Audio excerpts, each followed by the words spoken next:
우리 함께 사도신경으로 신앙 고백하시겠습니다. 나는 전능하신 아버지 하나님 전지의 창조주를 믿습니다. 나는 그의 유일하신 아들 우리 주 예수 그리스도를 믿습니다.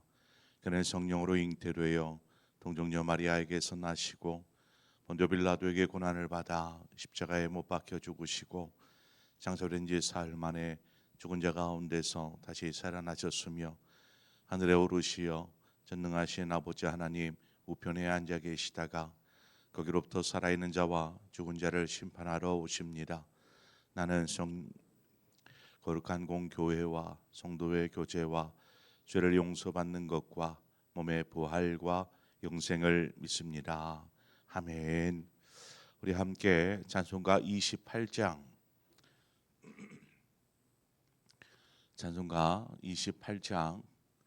복의 근원 강림하사 찬송하게 하소서. 우리 함께 찬송하도록 하겠습니다. 찬송가 28장입니다. 28장.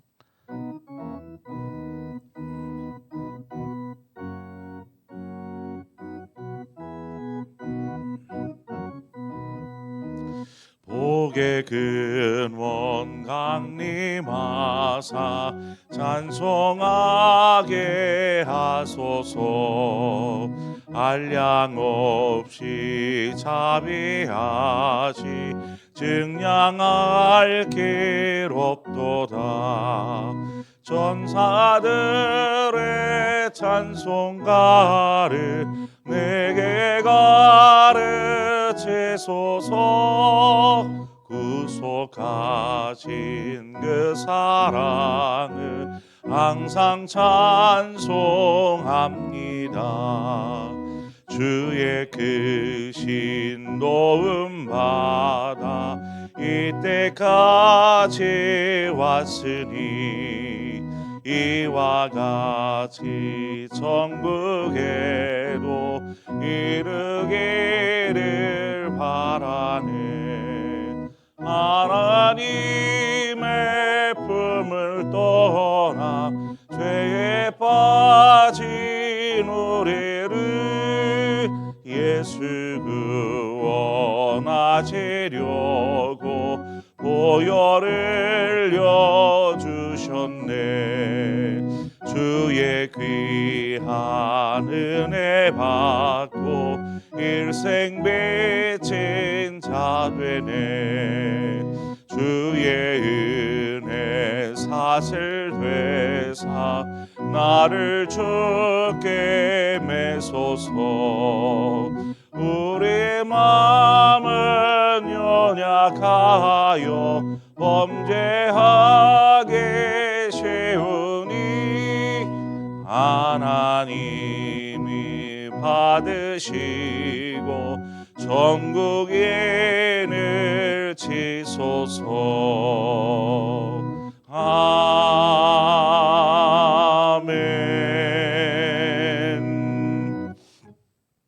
하나님 말씀 보겠습니다.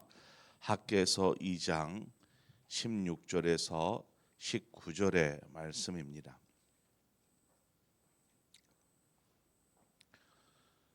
제가 가진 성경으로 구약 성경 1311면입니다. 1311면. 학개서 2장 16절에서 19절의 말씀 한 절씩 교독해서 보도록 하겠습니다. 그때에는 20고루 곡식더미에 이른즉 10고루뿐이었고 포도즙 틀에 50고루를 기르러 이른즉 20고루뿐이었었느니라.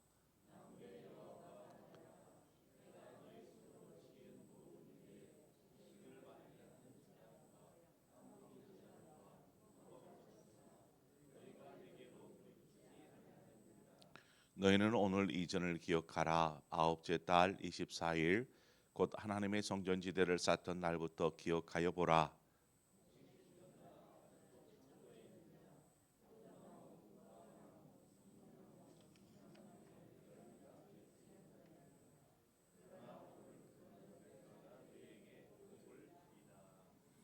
아멘. 성전 재건이 시작되고 3개월이 흘렀습니다. 그때 하나님께서 학개 선지자를 통해서 이스라엘 백성들에게 말씀하시는 내용이죠. 우리가 전반부에 의해서 오늘 본문은 후반부에 해당하는 말씀입니다. 하나님께서 보실 때에는 성전 재건도 뭐 중요한 일이겠지만 그보다 더 중요한 것은 바로 하나님과의 올바른 관계를 세우는 것이었습니다. 뭐 번듯하게 건물을 지어놓은들 뭐 그것이 무슨 의미겠습니까? 이스라엘 백성들의 마음이 하나님께로 돌아서지 아니하면, 또 하나님께 돌아섰을 뿐만 아니라 이제는 하나님과 바른 관계를 세우지 아니하면 성전 아무리 뭐 솔로몬의 성전 마냥 아름답게 화려하게 웅장하게 지어놓은들 의미가 없더라는 것입니다. 왜요? 솔로몬의 성전이 다 무너진 것처럼 건물은 의미가 없기 때문입니다. 하나님 앞에서의 우리의 어떤 외적인 열심, 이 열심보다도 더 중요한 것은 하나님과 더 친밀해지고 가까워지는 것, 그래서 성숙한 관계로 나아가는 것입니다. 하나님께서 이 부분을 지금 이스라엘 백성들에게 말씀하고 있는 것이죠. 초기 이제 막 그 포로에서 귀환하여서 성전 재건을 시작했습니다. 나름의 뭐 의지와 뜻을 가지고 성전 재건에 함께 했죠. 그렇지만 어떤 이유에서든 이것이 중단이 되어서 16년 동안 성전 재건이 방치된 채 있었습니다. 그동안 이스라엘 백성들은 무엇을 하며 살았습니까? 16년 동안 저들은 성전 재건이라는 것은 그냥 까맣게 잊어버리고 자신들의 삶에 몰두합니다. 그래서 자신들의 살 집을 준비하고 또 열심히 밭을 일구면서 그렇게 삶을 위해서 힘썼죠. 그런 삶의 실체를 오늘 본문을 통해서 말해주고 있습니다. 그런 삶, 집을 잘 짓고 땅을 일구고 사는 그 삶이 어떤 삶이었느냐라는 것입니다. 아무리 일을 해도 수고한 만큼의 결실을 얻지 못하였다, 그렇지 아니하냐, 이 말씀을 하고 있는 것이죠. 16절에 보면은 그저 쉽게 표현할게요. 20석의 어떤 그 곡식 더미를 이제 탈곡을 했습니다. 탈곡을 했으면 어느 정도 이렇게 곡식을 거둘 수 있어야 되는데 고작 10석의 곡식을 거둔 것입니다. 10석의 곡식을. 포도즙 틀에서 이 정도의 양이면 이제 어느 정도의 포도즙이 나오겠지, 한 50 그릇 정도의 포도즙이 나오겠지라고 생각했는데 정작 포도즙에서 나오는 나오는 것은 한 20그릇 정도의 포도즙밖에 없었더라는 것입니다. 그러니까 뭐 절반이 껍데기고 또 기대에 전혀 미치지 않은 그런 결실을 얻은 것이죠.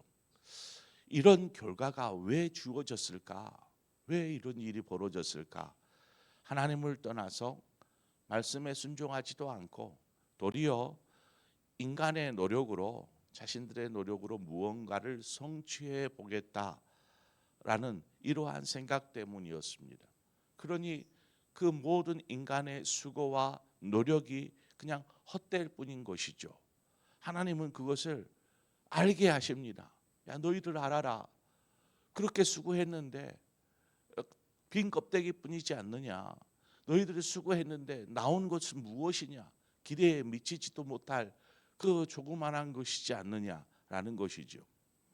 이스라엘이 하나님께서 곡식을 마르게 하시고 또 깐부기의 재앙과 우박을 내려도 그 16년 동안 하나님에 대한 관심은 전혀 없었습니다. 무관심했죠. 하나님에 대해서. 하나님께서 이와 같은 재앙을 내리신 이유가 무엇입니까? 이스라엘 백성들에게 고통을 주시기 위해서입니까? 아니죠. 이러한 재앙을 내리신 것은 이런 일들을 통해서 하나님께 돌아서야 한다라는 것을 일깨워 주시기 위한 하나님의 신호의 수단이었습니다. 이런 재앙들이. 여러분 혹여 삶에서 어려움이 계속 지속이 되어질 때, 이럴 때는 어떻게 해야 합니까? 삶에서 어려움이 계속 돼요. 아무리 애를 써도 그냥 오히려 그 풀려버린 실타래 마냥 더 얽히고 설키는, 그래서 손을 쓸 수가 없는 상황이라면 우리 어떻게 해야 합니까? 어떻게 해야 합니까? 이 모든 일이 그저 단순한 우연으로 일어난 것일까요?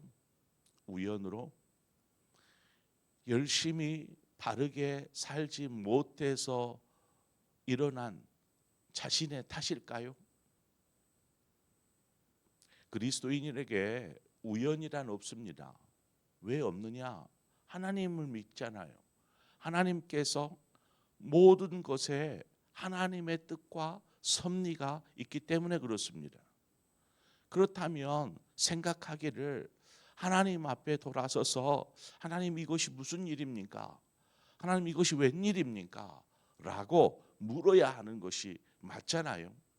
근데 이스라엘 백성이 16년 동안 이런, 아무리 생각해 봐도 열심히 땀 흘리며 수고해도 나온 결과물들은 아무것도 없고, 이런 일이 계속 되어지는데도 하나님을 찾고 구하고 부르지 않았다라는 것입니다. 계속되는 고난 속에도 하나님의 뜻을 묻지 않고 그저 완고한 마음으로 고집을 부리는 거죠. 결국은 무엇이겠습니까? 만약에 그런 마음이 계속되어지면 결국은 영원한 멸망일 수밖에 없는 것입니다. 자, 이제부터 하나님께서 놀라운 반전을 일으키십니다. 어떤 반전을 일으키시는가? 18절 19절을 보면 말하고 있는데, 너희는 오늘 이전을 기억하라. 아홉째 달 24일 곧 여호와의 성전 지대를 쌓던 날부터 기억하여 보라. 곡식 종자가 아직도 창고에 있느냐? 포도나무, 무화과나무, 석류나무, 감람나무의 열매가 맺지 못하였느니라. 그러나 오늘부터는 내가 너희에게 복을 주리라. 하나님을 경외함으로 성전 재건을 다시 시작했어요. 학개 선지자가 이야기하고 총독 스룹바벨이 대제사장 여호수아가 그냥 백성들에게 외치자 백성들의 마음에 하나님을 경외하는 마음, 하나님께로 돌아서야 한다라는 마음, 이러한 마음이 생겨서 이제 이들이 손발 다 걷어붙이고 이 성전 재건의 일에 뛰어들었다라는 것입니다.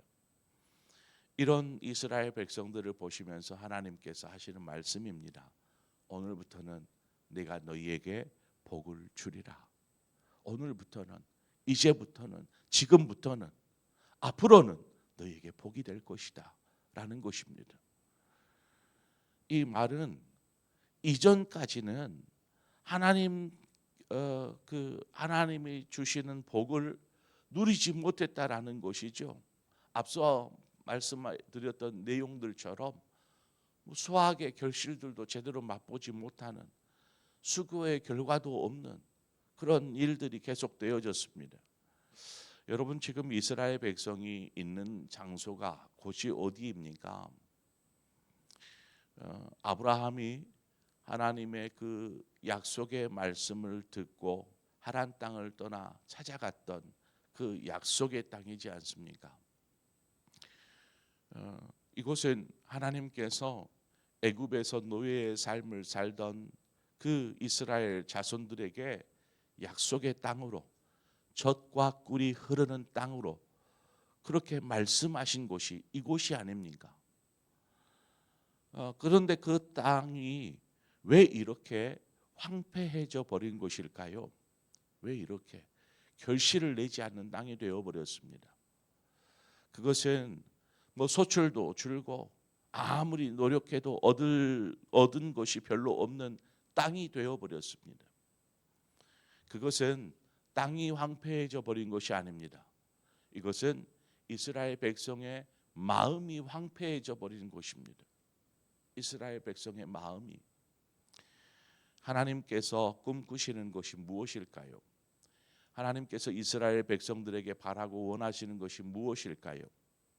그것은 하나님만을 바라고 하나님만을 섬기는 하나님의 백성, 이러한 하나님의 백성으로 이루어진 하나님의 나라를 하나님은 꿈꾸시는 것입니다. 지금 이들이 머물러 있는 땅은 하나님의 나라가 되어야 합니다. 그러나 이스라엘 백성이 어떤 삶을 살았습니까? 우상을 섬기고 하나님을 섬기기보다 헛된 것들을 쫓으며 살았고, 하나님의 주인 되심과 하나님의 다스리심을 거부하고 그저 인간 스스로 자신들의 왕국을 세우지 않았습니까? 자신들의 왕국을, 그리고 자신들의 힘으로 뭔가 강력한 나라, 다른 나라들의 주변 나라들에 비해 강력한 그러한 나라를 건설하려고 힘썼지만 결과적으로는 무엇입니까?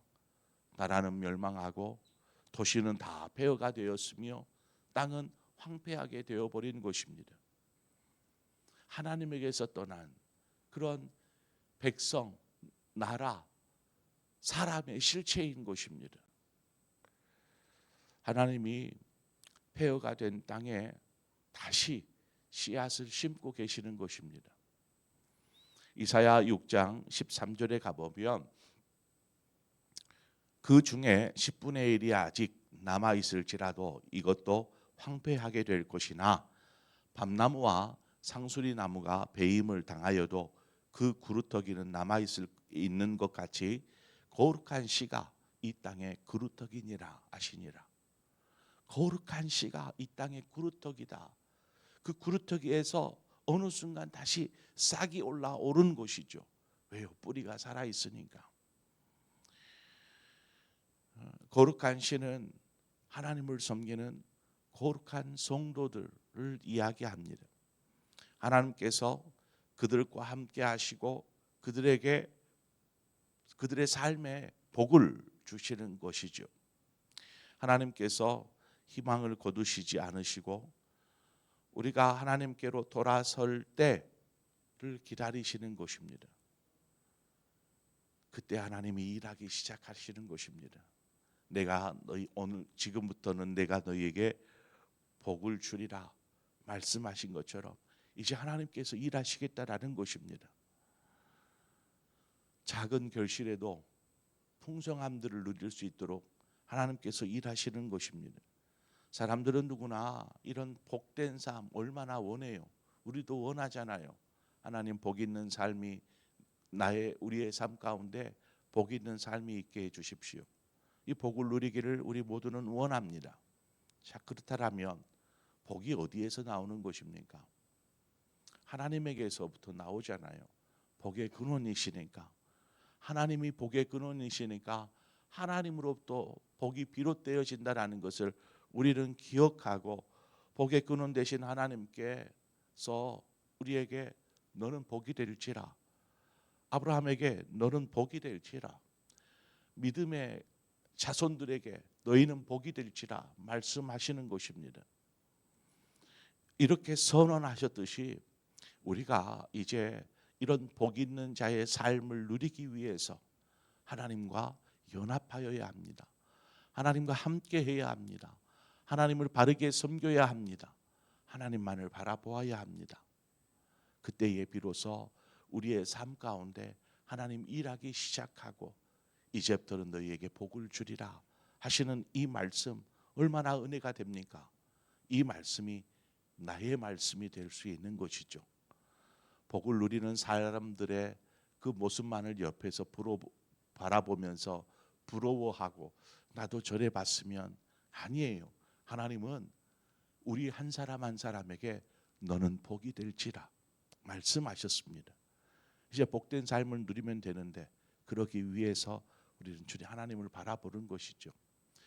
그러한 영혼에게 하나님이 주시는 말씀, 오늘부터는 내가 너희에게 복을 주리라, 이제부터는 너희에게 복이 있을지어다 하시는 말씀이 하나님이 오늘 이 새벽에 우리에게 들려주시는 말씀이 되기를 소망합니다. 그래서 오늘 이후로 우리의 삶에 하나님의 부으시는 복이 우리가 감당할 수 없는 50석을 했더니 50석의 결과가 나오고, 기대했던 것이 50그릇인데 100그릇의 결과가 나오는 이러한 놀라운 은혜, 축복이 여러분의 삶 가운데, 가정 가운데 있기를 주님의 이름으로 축원합니다. 기도하겠습니다. 좋으신 하나님 아버지, 은혜와 은혜와 사랑을 감사합니다. 하나님께서 우리에게 참으로 놀라운 은혜를 또한 베푸셨고, 또한 우리가 복되기를 원하시는 하나님, 복의 근원 되신 하나님을 우리가 바라봅니다. 단순히 세상 사람들 마냥 하나님 나도 저런 복을 좀 누려봤으면 하는 그러한 생각에서 머물지 않게 하시옵소서. 하나님께서 지금부터는 내게 복을 주리라, 오늘 주신 말씀처럼 이 말씀이 우리의 삶의 말씀이 되게 하여 주옵소서. 하나님을 섬기는 백성, 하나님을 따르는 백성의 삶을 복되게 인도하시는 하나님, 바로 우리에게 그런 복을 누리는 삶이 있게 하여 주시옵소서. 예수님의 이름으로 기도합니다. 아멘.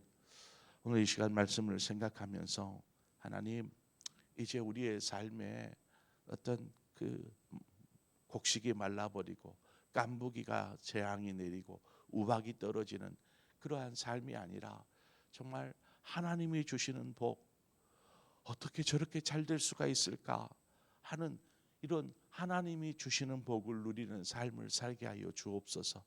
그러기 위해서 우리가 해야 될 것은 하나님만을 잘 섬기는 것입니다. 하나님을 의지하며 사는 것입니다. 혹여 무슨 일을 만나거든 먼저 하나님을 구하고 찾는 것이죠. 이런 하나님과의 바른 관계를 세워갈 수 있도록 오늘 이 시간 우리가 함께 기도하기를 원합니다. 그래서 우리 영혼을 위해서, 또 우리의 가정을 위해서 이 시간 함께 기도하고, 이제 내일 모레면 사순절이 시작되어지는데, 사순절을 시작함과 함께 우리 온 상공의 성도들이 말씀 안에서 회복되어지고 기도로 회복되어져서 정말 하나님께서 우리 교회를 다시 일으켜 세우는 놀라운 역사의 전환점이 될 수 있도록 우리가 위에서 함께 기도하고, 또 여러분 각자의 여러 기도 제목을 가지고 기도하시다 자유롭게 돌아가시겠습니다. 함께 기도하겠습니다. 좋으신 하나님, 은혜를 감사합니다. 하나님이 이 새벽에 우리를 부르시고 또 성전으로 인도하여 주신 것을 감사합니다. 하나님, 우리 자신의 영혼을 바라봅니다.